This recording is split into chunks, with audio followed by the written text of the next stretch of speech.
ሰላም የተከበራችሁ የኢትዮ ታይምስ ቤተሰቦቻችን እንደምን ቆይታችኋል? ለሰዓቱ የተመረጡ አዳዲስ መረጃዎችን ይዘንላችሁ ቀርበናል። በቅድሚያም አርዕስተ ዜና።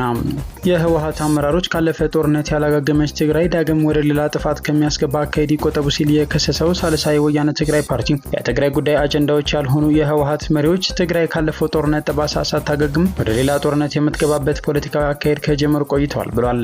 በሌላ በኩል በክልሉ ተደቅኖ ያለ ፖለቲካዊና የጸጥታ አደጋን በሚያስቀር እውነተኛ ፖለቲካዊ ውይይት እንዲደረግ ፓርቲው ጥሪ አቅርቧል። ዝርዝሩን የምናስደምጣቸው ይሆናል። አስገዳይ የምንላቸው የአማራን ህዝብ አሳልፈው በመስጠት ከመንግስት ጋር ያልተቀደሰ ጋብቻ የፈጸመውን ብአዴን ነው ያለው አርበኛ ዝናቡ ልንገረው መልእክት አስተላልፏል። በዚህ ባስተላለፈው መልእክት ላይም የመሪዎቹም የሰራዊታችንም አካል የሆነ ፍርዱ ያንተ ነውና ብአዴን ይምራህ ወይስ አዲሱ አብዮተኛ የፋኖ ኃይል ሲል ጠይቋል። ሌላኛው መረጃችን ነው። ከአሁን በፊት በአሜሪካ ሴኔት ቀርበው የቡርኪና ፋሶን መሪ ካፒቴን ኢብራሂም ትራኦሬን የከሰሱት የአፍሪኮም አዛዥ ጀነራል ማይክል ላንግሊ ይቅርታ ጠየቁም። አስተያየት ሰጥተው የነበረው ትራኦሬ ወደ ስልጣን ከመምጣቱ በፊት ከነበረው ወታደራዊ እይታ አንጻር መሆኑን ገልጸው አዎ በቡርኪና ፋሶ ብዙ እየተከሰተ ነው፣ ሀገሪቱ በመሰረተ ልማት በኢኮኖሚና በትምህርት ፈጣን እድገት ያስመዘገበች ነው፣ ለተፈጠረው አለመግባባት ይቅርታ ጠይቃለሁ ማለታቸውን የተሰማው ዝርዝር ዘገባውን አዘጋጅተናል። በደቡብ ኢትዮጵያ ክልል ደቡብ ኦሞ ዞን ዳስነች ወረዳ የቱርካና ሐይቅና የኦሞ ወንዝ ሙላት አምራቲ ከተማ ዙሪያ ባሉ 5 ቀበሌዎች ላይ ባስከተለው የጎርፍ መጥለቅለቅ ሳቢያ ከ8000 በላይ ሰዎች መፈናቀላቸው ተሰምቷል። አሞራቲ ከተማ ሙሉ በሙሉ በጎርፍ የመጥለቅለቅ ስጋት ተደቅኖባታልም ተብሏል። ተጨማሪ አለን። ባለፉት 9 ወራት ውስጥ ከኤሌክትሪክ መሰረተ ልማትና ከኃይል ስርቆት ጋር በተያያዘ 199.5 ሚሊዮን ብር የሚገመት የገንዘብ ጉዳት እንደደረሰበት የኢትዮጵያ ኤሌክትሪክ አገልግሎት አስታወቀ። መሰል እኩይ ተግባር በፈጸሙ ግለሰቦች ላይ 208 የክስ መዝገቦችን በመክፈት ህጋዊ እርምጃ እንዲወሰድም በማድረግ ላይ እንደሚገኝ ገልጿል። ዝርዝሩን አዘጋጅተናል። 2 የቻይና ዜጎች አደገኛ በሽታ አምጪ ተህዋሲያን ወደ አሜሪካ አስገብተዋል በሚል በዩናይትድ ስቴትስ ባለስልጣናት ክስ ተመሰረተባቸው። ክሱ የቻይናና አሜሪካ ግንኙነት በሻከረበትና ከቀናት በፊት ፕሬዚዳንት ትራምፕ የቻይና ተማሪዎችን ቪዛ እንደሚነጥቁ በተናገሩበት ወቅት የመጣ እንደሆነ የተመለከተ ሲሆን ፈንገሱ በሳይንስ ጽሑፎች ውስጥ እምቅ የግብርና የሽብር መሳሪያ የሚል ስያሜ እንዳለው ተጠቁሟል። ሙሉ መረጃውን አጠናቅረናል። ወደ ኢትዮ ታይምስ ቤተሰቦቻችን እነዚህንና ሌሎችም ያልተሰሙ አዳዲስ መረጃዎችን ለማድመጥ እስከ መጨረሻው ድረስ ላይክ፣ ሼር እና ሰብስክራይብ በማድረግ አብራችሁን እንድትቆዩ በአክብሮት እንጋብዛለን።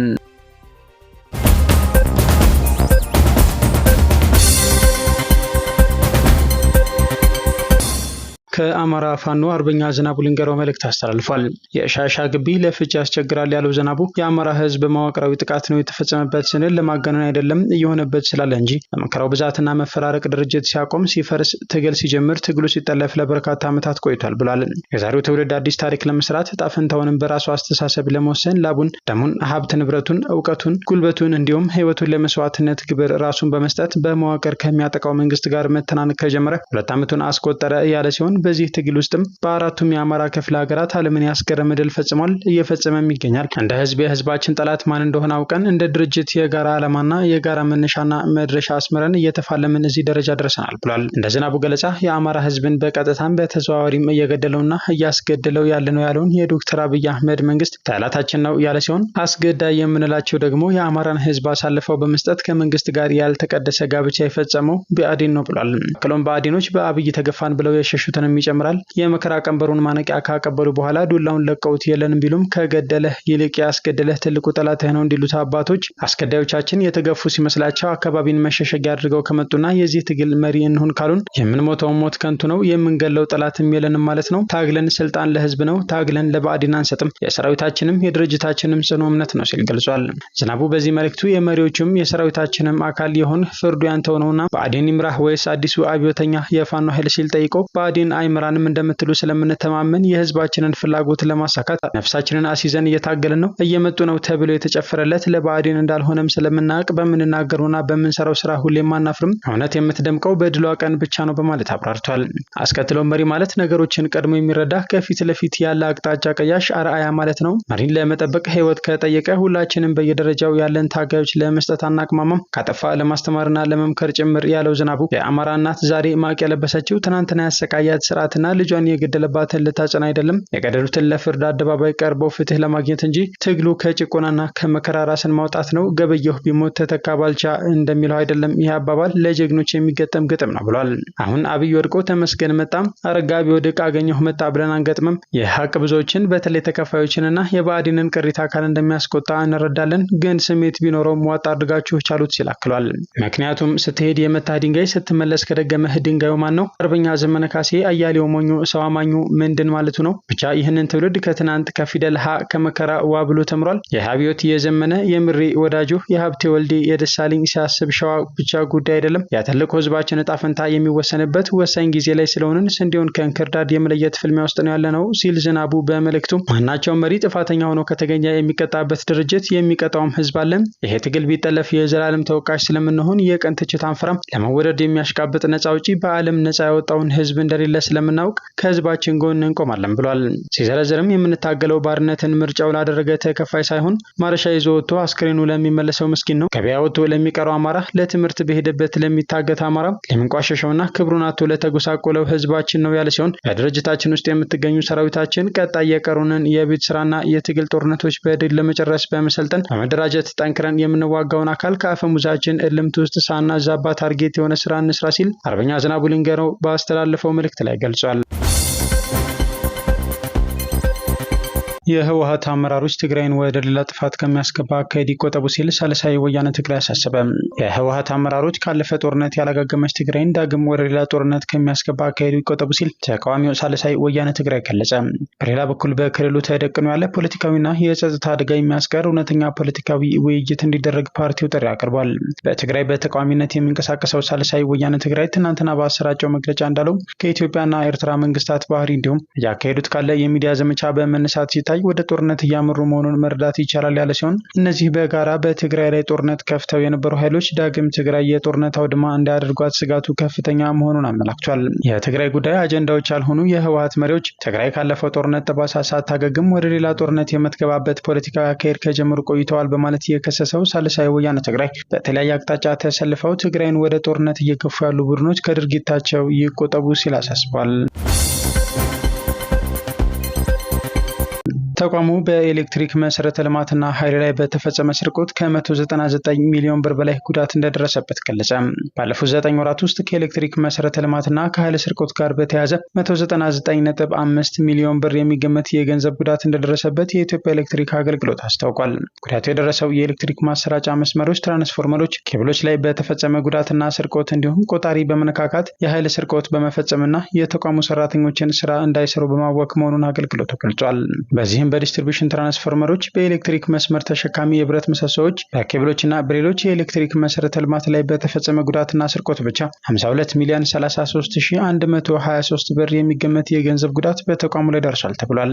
አገልግሎቱ አክሎ እንዳስታወቀው መሰል እኩይ ተግባር በፈጸሙ ግለሰቦች ላይ 208 የክስ መዝገቦችን በመክፈት ህጋዊ እርምጃ እንዲወሰድን በማድረግ ላይ ይገኛል። ከነዚህም ውስጥ 27 የሚሆኑት መዝገቦች ላይ ውሳኔ እንዲሰጥ በማድረግ ወንጀለኞቹ ላይ ከ2 ወር እስከ 10 ዓመት የሚደርስ ጽኑ እስራትና ከ25,000 እስከ 50,000 ብር የሚደርስ የገንዘብ ቅጣት ተላልፎባቸዋል ብሏል። ተቋሙ ህብረተሰቡ መሰረተ ልማቶችን ከእኩይ ድርጊት እንዲጠብቅና ጉዳት የሚያደርሱና ስርቆት የሚፈጽሙ ግለሰቦችም ተገቢውን ቅጣት እንዲያገኙ ለህግና ለጸጥታ አካላት እንዲያጋለጡ ተማጽኗል። ባሳለፍነው መጋቢት ወር በአማራ ክልል ከባህር ዳር፣ ወልዲያ፣ ኮምቦልቻ በተዘረጋው ባለ 400 ኪሎ ቮልት የከፍተኛ ኃይል ማስተላለፊያ መስመር ላይ በተፈጸመ ስርቆት 129 ሚሊዮን ብር የሚገመት ኪሳራ መድረሱን የኢትዮጵያ ኤሌክትሪክ ኃይል አስታውቋል። በተመሳሳይ በሚያዝያ ወር ባለ 132 ኪሎ ቮልት የከፍተኛ ኃይል ማስተላለፊያ መስመር ተሸካሚ የብረት ምሰሶ ላይ ዝርፊያ መፈጸሙንና በአንዳንድ አካባቢዎች ላይ መቋረጡ ይታወሳል። አሜሪካ ትራኦሬን ይቅርታ ጠየቀች። ከአሁን በፊት በአሜሪካ ሴኔት ቀርበው የቡርኪና ፋሶን መሪ ካፒቴን ኢብራሂም ትራኦሬን የከሰሱት የአፍሪኮም አዛዥ ጀነራል ማይክል ላንግሌ ይቅርታ ጠይቀዋል። ፕሬዚደንት ትራምፕ ባለፉት ግጭቶች ላይ ከማተኮር ይልቅ ከዋጋዱጉ ጋር ወደፊት ለመቀጠል ማተኮር እንደሚገባ መመሪያ መስጠታቸው እየተበላሸ የመጣውን የዩናይትድ ስቴትስና የአፍሪካ ግንኙነት ለማርገብና አዳዲስ የውይይት መንገዶችን ለመፍጠር በዩናይትድ ስቴትስ የምዕራብ አፍሪካ ዋና ጸሐፊ ዊል ስቲቨንስ የሚመራ ልዑክ ቡድን ወደ ዋጋዱጉ መላኳን ተከትሎ ተከትሎ ከአሁን በፊት ለተናገሩት ንግግር ይቅርታ መጠየቃቸው ነው የተገለጸው።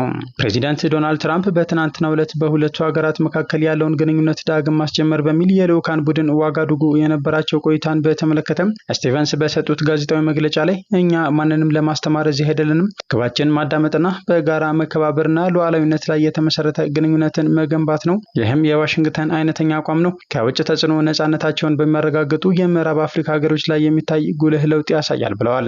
አስፈላጊም ከሆነ ጄኔራል ማይክል ላንግሌን የሰጡት ሀሳብ ሙያዊ ስነ ምግባር የጎደለውና ያለ መረጃ ያቀረቡት ክስ ይቅርታ ካልጠየቁም ከስልጣናቸው ይነሳሉ ማለታቸውን ተከትሎ ምላሽ ሰጥተዋል። በምላሻቸውም ቀደም ብዬ የገለጽኩት የግል ምልከታ እንጂ የትራምፕ አስተዳደር አቋም አይደለም ያሉት ጄኔራሉ የሰጠሁት አስተያየት ትራኦሬ ወደ ስልጣን ከመምጣቱ በፊት የነበረውን ወታደራዊ እይታ አንጻር ነው። አዎ በቡርኪና ፋሶ ብዙ እየተከሰተ ነው። ሀገሪቱ በመሰረተ ልማት በኢኮኖሚና በትምህርት ፈጣን እድገት እያስመዘገበች ነው። ለተፈጠረው አለመግባባት ይቅርታ ጠይቃለሁ ሲሉ መናገራቸውን የዘገበው አል አፍሪካ ነው። በቱርካና ሐይቅና ኦሞ ወንዝ ሙላት ከ8000 በላይ ሰዎች ተፈናቀሉ። ኦሞራቲ ከተማ ሙሉ በሙሉ የመጥለቅለቅ ስጋት ተደቅኖባታል ተብሏል። ደቡብ ኢትዮጵያ ክልል ደቡብ ኦሞ ዞን ዳሰነች ወረዳ የቱርካና ሐይቅና የኦሞ ወንዝ ሙላት ኦሞራቲ ከተማ ዙሪያ ባሉ 5 ቀበሌዎች ላይ ባስከተለው የጎርፍ መጥለቅለቅ ሳቢያ ከ8000 በላይ ሰዎች መፈናቀላቸውን የወረዳው ምክትል አስተዳዳሪና የሰላምና ጸጥታ አስተዳደር ጽሕፈት ቤት ኃላፊ አቶ ኡመር ናኩዌ ተናግረዋል።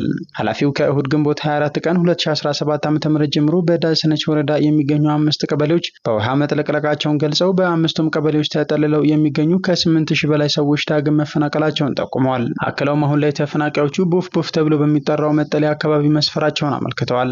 የአካባቢው አፈር ለምነት ያለው መሆኑ ለውሃው መስፋፋት ምቹ ሁኔታ ፈጥሯል ያሉት አቶ ኡመር ፍሰቱ በዚሁ ከቀጠለ ኦሞራቲ ከተማ ሙሉ በሙሉ በውሃው የመጥለቅለቅ ስጋት እንዳለበት ተናግረዋል። ይህ ከመሆኑ በፊት ግን የአፈር ግድብ በመስራት እንዲሁም ሌሎች የቅድመ አደጋ መከላከል ስራዎችን በመከናወን ላይ መሆናቸውን አመልክተዋል።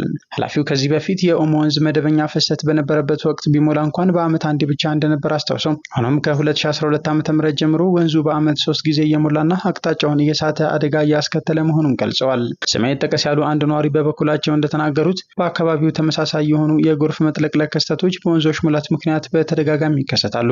ከ4 ዓመታት በፊት ብዙ ውድመት ያስከተለ የጎርፍ መጥለቅለቅ ተከስቶ እንደነበር ያስታውሱት ነዋሪው በወቅቱ አደጋ ያልደረሰባቸው ተብለው በተለዩ 9 ቀበሌዎች ላይ የጎርፍ መጥለቅለቅ ከእሁድ ግንቦት 24 ቀን 2017 ዓ.ም ጀምሮ ማጋጠሙን ገልጸዋል። የኦሞና የቱርካና ወንዞች ሞልተው ነው ውሃ አቅጣጫውን እየሳተው። በዚህም 9 ቀበሌዎች ሙሉ ለሙሉ በውሃው ተጥለቅልቀዋል ያሉት ነዋሪው አክለውም ከ20,000 በላይ ሰዎች ቤት ንብረታቸውን ጥለው መፈናቀላቸውን ጠቁመዋል።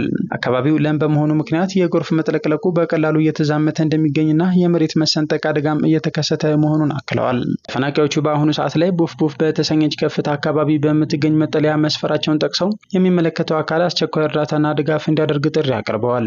ሌላኛው በስም መጥቀስ ያልፈለጉ ነዋሪ የወንዙ ውሃ ሙላቱ የጎርፍ መጥለቅለቅ አደጋ ማስከተሉንና በፍጥነት እየተዳረሰ እንደሚገኝ ተናግረዋል። በወረዳው 40 ቀበሌዎች ይገኛሉ ያሉት ነዋሪው ከዚህ በፊት በበርካታ ቀበሌዎች ተከስቶ ከነበረው የጎርፍ መጥለቅለቅ የተረፉ 9 ቀበሌዎች ላይ አደጋው ማጋጠሙን ተናግረዋል። እነዚህ ቀበሌዎች ከዚህ በፊት ተመሳሳይ አደጋ ሲከሰት ከተለያዩ አካባቢዎች ተፈናቅለው በጊዜያዊ መጠለያ ጣቢያዎቻቸው ሰፍረው የሚገኙበት እንደነበር ጠቁመዋል። አደጋውን ተከትሎ ግንቦት 24 ቀን 2017 ዓ.ም ቤት ንብረታቸውን ጥለው ዳግም መውጣታቸውን ገልጸው አሁን ላይ ሰፍረው በሚገኙበት ቦታ በሺዎች የሚቆጠሩ ተፈናቃዮች አስቸኳይ እርዳታ እየተጠባበቁ እንደሚገኙ አስታውቀዋል። አክለውም የመሬት መሰንጠቅ እየተከሰተ በመሆኑ ውሃው ወደ አሞራቲ ከተማ ይጠጋል በሚል ነዋሪው ከፍተኛ ስጋት ላይ መውደቁንም ተናግረዋል። የዳሰነች ወረዳ ምክትል አስተዳዳሪና የሰላምና ጸጥታ አስተዳደር ጽሕፈት ቤት ኃላፊ የሆኑት አቶ ኡመር ናኩዌ በበኩላቸው ተፈናቃዮች አስቸኳይ እርዳታ እንደሚሹ ገልጸው ይህንን ለክልሉ አደጋ ስጋት ቢሮ ማሳወቃቸውን አመልክተዋል። በተጨማሪም ከዞን እስከ ፌዴራል ያሉ ባለድርሻ አካላት ለጉዳዩ ትኩረት በመስጠት ርብርብ እንዲያደርጉ ጥሪ አቅርበዋል። የደቡብ ኦሞ ዞን መንግስት ኮሚኒኬሽን ግንቦት 25 ቀን 2017 ዓ.ም በይፋዊ የፌስቡክ ድረገጹ ባስተላለፈው የጥንቃቄ መልእክት የኦሞ ወንዝ መደበኛ የመፍሰሻ አቅጣጫውን ለቆ በመውጣቱና የቱርካና ሐይቅ የውሃ ግፊት በከፍተኛ ሁኔታ በመጨመሩ በአካባቢው ተገማች ያልሆነ የጎርፍ አደጋ ስጋት ፈጥሯል ብሏል። በዚህም በአካባቢው ከፍተኛ የሆነ የመሬት መሰንጠቅ አደጋ እየደረሰ እንደሚገኝ ጠቅሶ ማህበረሰቡ ከጎርፍ አደጋ ለማምለጥ ሲል ከቀየው ለመፈናቀል መገደዱን አስታውቋል። ዞናዊ የሆነ ግብረ ኃይል ተቋቁሞ ወደ ስፍራው መንቀሳቀስ መንቀሳቀሱን በመግለጽ አደጋውን ቀልብሶ ዘላቂ መፍትሄ ለማምጣትና ማህበረሰቡ የተረጋጋ ኑሮ እንዲኖር ለማስቻል የሚመለከተው አካል ሁሉም የተቀናጀ የተናበበና ወቅታዊ የሆነ ዘላቂ ርብርብ ሊያደርግ እንደሚገባ አጽንኦት ሰጥቷል። ባሳለፍነው ዓመት ነሐሴ ወር በደቡብ ኦሞ ዞን ዳሰነች ወረዳ የኦሞ ወንዝ ሞልቶ በተከሰተው የጎርፍ አደጋ 79000 ነዋሪዎች መፈናቀላቸው ይታወሳል። በወቅቱ ወንዙ በከፍተኛ ፍጥነት ሞልቶ መደበኛ የመፍሰሻ አቅጣጫውን ለቆ በመውጣቱና የቱርካና ሐይቅ መደበኛ ይዞታውን በማስፋቱ በአካባቢው ዳግም መፈናቀል መከሰቱ ተገልጿል። የኦሞ ወንዝ በሚያስከትለው መጥለቅለቅ የአካባቢው ስነ ምህዳር መቀየሩን፣ አርሶ ለመብላት መቸገሩ፣ እንስሳት በወንዙ እንደሚወሰዱ ተጠቅሷል። የቻይና ዜጎች አደገኛ በሽታ አምጪ ተህዋሲያንን ወደ አሜሪካ አስገብተዋል በሚል ተከሰሱ። ሁለት የቻይና ዜጎች የዩናይትድ ስቴትስ ባለስልጣናት አደገኛ የስነ ህይወት ተህዋሲያን ያሉትን ፈንገስ ወደ አሜሪካ በማስገባት ክስ ተመሰረተባቸው። ያንኮንግ ጂያንና ዙያንግ ሊዊ የተባሉ ሴትና ወንድ ቻይናውያን በማሴር ህገወጥ ዕቃዎችን በማስገባት ሐሰተኛ ሰነድ በማቅረብ እንዲሁም ቪዛ በማጭበርበር መክሰሱን የሚቺገን ጠቅላይ አቃቢ ህግ ቢሮ አስታውቋል። የ34 ዓመቱ ዙያንግ ሊዊ ፈንገሱን በዲትሮይት አየር ማረፊያ በማስገባት የ33 ዓመት ፍቅረኛው በምትሰራበት በሚቺገን ዩኒቨርሲቲ ቤተ ሙከራ ለማጥናት ሙከራ ማድረጉን የክስ ዝርዝሩ ያስረዳል ሲል ቢቢሲ ዘግቧል። ፉሳሪየም ጋራሚነረም የተባለው ፈንገስ የስንዴ፣ ባቄላ፣ በቆሎና ሩዝ ሰብሎችን ሙሉ ለሙሉ የሚያጠፋ በሽታ የሚያስከትል ሲሆን ምግብ ላይ ሲገኝ ደግሞ የጉበት ጉዳት ያስከትላል። ፈንገሱ በሳይንስ ጽሑፎች እምቅ የግብርና የሽብር መሳሪያ የሚል ስያሜ እንዳለው ጠቅላይ አቃቢ ህግ ገልጿል። ቢቢሲ ለሚቺገን ዩኒቨርሲቲና በዋሽንግተን ለቻይና ኤምባሲ አስተያየት እንዲሰጡ ጠይቋል። ክሱ የቻይናና አሜሪካ ግንኙነት በሻከረበትና ከቀናት በፊት ፕሬዚዳንት ትራምፕ የቻይና ተማሪዎችን ቪዛ እንደሚነጥቁ በተናገሩበት ወቅት የመጣ ነው። በሳምንቱ መጀመሪያ በሚቺገን ዩኒቨርሲቲ የሚማር ቻይናዊ በ2024 ምርጫ በህገወጥ መንገድ በመምረጥ ክስ ቀርቦበታል።